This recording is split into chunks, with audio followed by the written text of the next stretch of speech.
ya nos van a permitir que empecemos hablando de un partido residual, minoritario, casi anecdótico, como es Podemos. Podemos y Sumar. Pero lo cierto es que son dos actores políticos que han marcado el devenir de estos últimos años, de esta última legislatura.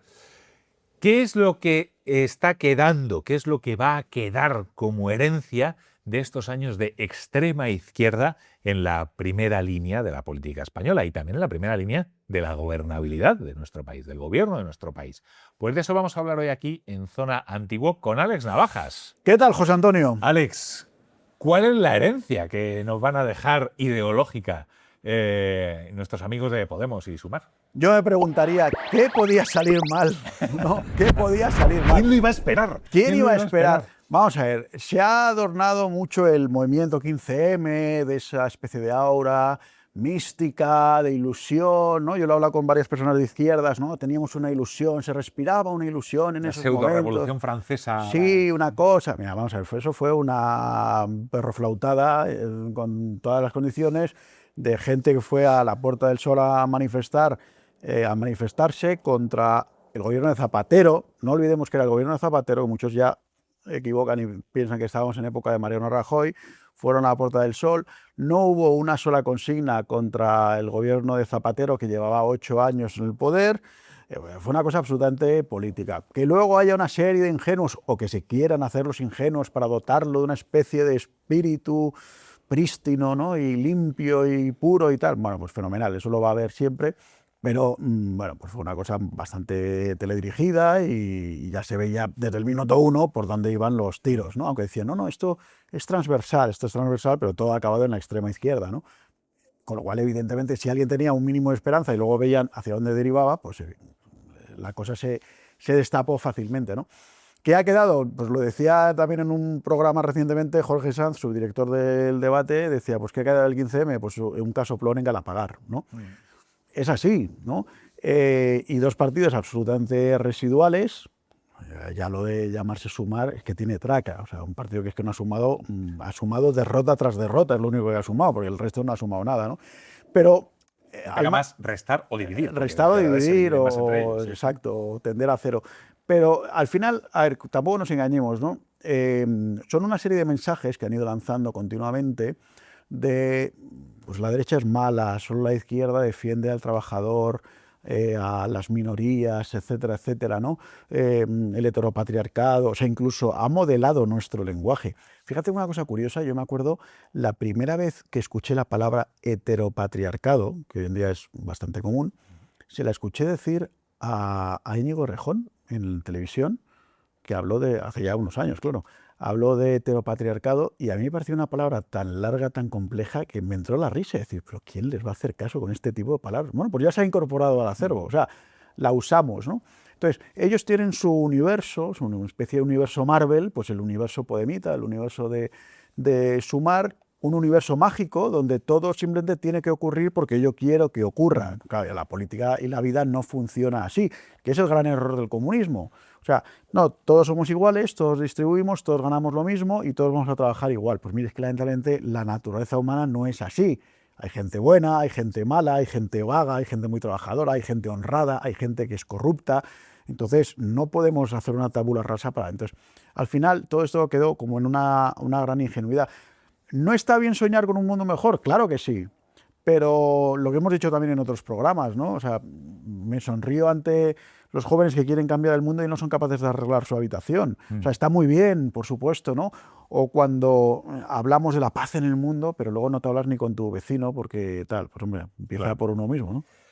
Antes decías que el 15M surgió en época de Zapatero. Claro, el gran eslogan del 15M fue juventud sin curro, sin casa y sin futuro. Eran además... Rimaba además. Sí, sí. Eran pegatinas en color amarillo y negro, que esto, quien tenga un poquito de memoria visual lo recordará, ¿no? Bueno, es la misma situación en la que nos encontramos ahora. Una juventud que dice, no puedo acceder a una vivienda, no tengo trabajo o tengo trabajo precario, y por tanto no tengo un futuro que poder construir o al que mirar con esperanza. Y esto ocurrió después de 8 años de gobierno socialista con Zapatero, y ocurrió, y está ocurriendo, con la legislatura de Pedro Sánchez, con las 2 legislaturas de Pedro Sánchez. Es decir, lo que ha conducido a una juventud que mira al horizonte sin esperanza, que no puede acceder a la vivienda y que tiene un trabajo precario en el caso de que lo tenga, es el mismo contexto que se dio con el 15M. ¿Qué ocurrió en el 15M? Antes estábamos diciendo que era una juventud idealista, muchos de ellos muy perroflautas, pero hubo un movimiento de contestación que fue tolerado por el entonces ministro de Interior, que era Alfredo Pérez Rubalcaba. Fue el que toleró y que no se desalojara, por ejemplo, la Puerta del Sol de Madrid, que era el gran icono del 15M. Yo trabajaba en aquella época muy cerca de la Puerta del Sol y en muchas ocasiones me acerqué a aquellas asambleas y participé, de hecho, con mis rastas participé de aquellas asambleas. Claramente, no desentonabas. No desentonaba nada, ¿no? Y recuerdo una conversación en la que yo, haciéndome pasar un poco, pues bueno, pues, por uno más, ¿no? No, claro, es que no da igual que gobierne la izquierda o que gobierne la derecha y todo. No, claro. Pero claro, es que no es lo mismo gobernar de una forma que gobernar de otra. Claro. Es que no es lo mismo vivir de una determinada manera que vivir de otra, porque hay formas de vivir que construyen a la persona y a la sociedad y formas de vivir que destruyen a la persona y a la sociedad. Y claro, eso ya chocaba de pleno con el... No, yo creo que ni te entendían. Claro, chocaba de pleno con el relativismo moral en el que todas aquellas personas se movían, ¿no? Pero ya empezaban a balbucear, ¿no? Al final, lo que ha quedado es lo que ya describió George Orwell en Rebelión en la Granja, con aquellas listas que los cerdos, que eran los que capitaneaban la rebelión en la granja, habían puesto en uno de los murales de la granja, una lista de normas que iban modificando y que iban cambiando según a ellos les beneficiaban. Y que allí donde decía, todos los animales somos iguales, llevado todos los animales somos iguales, pero no somos más iguales que otros, ¿no? Y no se podrá vivir en la casa del granjero a no ser que sea imprescindible o necesario para un bien mayor, ¿no? Bueno, pues esto es lo que hemos visto con Sumar y con toda esta amalgama de políticas de extrema izquierda. Han ido adaptando su lenguaje, han ido adaptando sus políticas a aquello que más le beneficiaba a ellos. Y al final han ido desentendiéndose de los problemas reales de la gente. Y por eso, de nuevo, la juventud vuelve a estar sin posibilidad de acceder a una vivienda, sin trabajo y sin poder mirar al futuro con esperanza, ¿no? Sí, no, han sido una especie de falsos mesías, que de esos hay muchos, o sea, la política está llena de falsos mesías. Pero, y a mí lo que me da pena es que muchas veces que no aprendamos, ¿no? Que no es una cuestión de siglas, de que no es una cuestión, o sea, tendemos mucho a poner etiquetas, ¿no? No, yo con este jamás porque este es fascista y tal. A mí me encanta la gente de izquierdas o la gente woke que llega a un momento, y he visto varios casos también últimamente, de gente que se ha atrevido a salir de ese pensamiento de rebaño y decir, a ver, vamos un momentito, vamos a ver. Aquí decía efectivamente que todos somos iguales, pero ahora no, dice que algunos somos más iguales que otros, oye, dicen esto otro, oye, esto no concuerda, ¿no? Claro.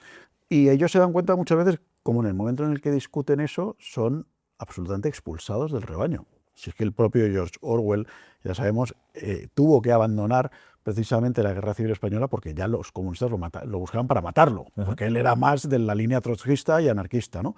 Entonces, en el momento en el que se atreven a pensar por sí mismos fuera del rebaño, van a sentir que son expulsados. Pero es que vale la pena salirte del rebaño y vale la pena no estar repitiendo una serie de proclamas cuando ves que tus líderes se están pegando la vida a padre, que es lo que ha pasado aquí con todos los herederos del 15M. Con Sumar y con Podemos, además, ha entrado otro factor en la política española, que es la de asumir que la ideología debe tener un papel preponderante en la vida de los individuos. Es decir, no solamente es un eslogan político, o sea, España adolece de una terrible hiperpolitización. Y esto es algo que a los políticos les viene muy bien.